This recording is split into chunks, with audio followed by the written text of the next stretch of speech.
Mga kapuso, ngayong gabi po inaasang papasok sa Philippine Area of Responsibility ang Typhoon Bopa na papangalan ng Pablo, ang ika-16 na bagyo ngayong taon. Patuloy po itong lumalakas at para sa latest na impormasyon, kasama po natin si GMA resident meteorologist, si Ginoong Nathaniel Cruz. Mang Tani. Salamat, Pia, Jiggy. Huling namataan ng pag-asa ang Typhoon Bopa o Pablo, 970 kilometers dyan sa may timog silangan ng Hinatuan, Surigao del Sur. Halos nasa loob na po yan ng Philippine Area of Responsibility. May lakas ito ng hangin ng 185 kilometers per hour near the center at bugsong umaabot na po ng 220 kilometers per hour. Kumikilos ito pakanluran sa bilis na west-northwest o sa bilis na 22 kilometers per hour at ito po ay pa west-northwest. Sa storm track ng Weather Central, tuluyan na po itong papasok ng ngayon po halos ngayong gabi at inaasahan itong maglalandfall dito po sa may northeastern Mindanao o dyan sa may Caraga region, Martes ng umaga.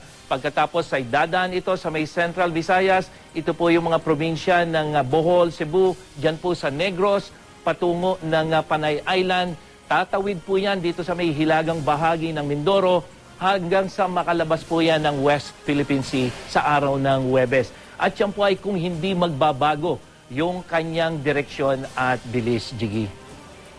Marami pong salamat, Mang Tani. At ngayon po ba ay may ilang lugar daw po sa Visayas at Mindanao na nakakaranas ng pag-ulan? Epekto po ba ito ng bagyo? Jiggy, hindi pa dahil masyado pang malayo yung sentro ng bagyong si Pablo dito sa ating bansa. Kapapasok pa lamang o papasok pa lamang ito ng Philippine Area of Responsibility. May kagandahan pa nga yung panahon dyan sa maraming lugar dito sa Mindanao. Pero dapat pong pagandaan ng ating mga kapuso yung matinding pag-ulan sa mga susunod na araw. Lalong-lalo na dito sa may silangang bahagi ng Mindanao hanggang dyan sa may silangang bahagi ng Visayas. So itong Davao at saka Caraga regions, yung pong mga kulay po lang nakikita po natin dito na daladala nitong bagyong si Pablo, yan po yung malalakas na ulan. At bukod po sa ulan, binabantayan din po natin yung lagay ng karagatan dahil inaasahang magdudulot ang bagyo ng matataas na alon, lalong-lalo na dito sa may eastern seaboards ng Visayas at ng Mindanao. Kaya po, magiging delikado ang pagpalaot dyan, Jiggy. At Mang Tani, sa kategory po ng Joint Typhoon Warning Center sa Amerika, super typhoon raw po itong si Bopa. Ganun po talaga ito kalakas.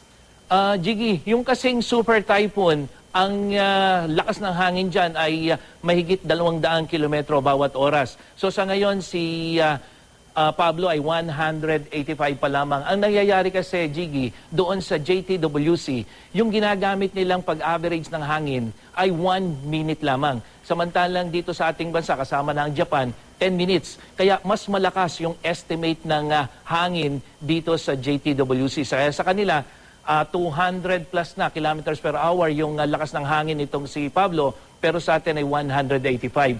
Pero oras na sa ating pag-average ay umabot na ito ng mahigit 200 kilometro bawat oras, ay inaasahan natin, sasabihin na rin natin na super typhoon to. Pero ang super typhoon kasi wala yan dun sa official category ng ating mga bagyo, kung hindi depression, storm at typhoon lang. At kung doon po ikukumpara natin to kay Sendong, si Sendong po ay tumama sa Mindanao ng hindi ganito kalakas. Si Sendong ay isa lamang tropical storm, pero nagdala ito ng napakaraming ulan. Samantalang itong si Pablo, mas malakas pong dihama kaysa kay Sendong, kaya po yung hangin nito ang isa sa mga inaasahan natin. Kasama na rin yung mga malalakas na ulan at dadaan nga ito sa may bahagi ng Visayas kasi si Sendong mismong dito sa Mindanao dumaan. At yan po yung babantayan natin sa mga susunod na oras. Ako po si Nathaniel Cruz para sa I Am Ready, serbisyong totoo ng GMA News. Marami pong salamat, Mang Tani.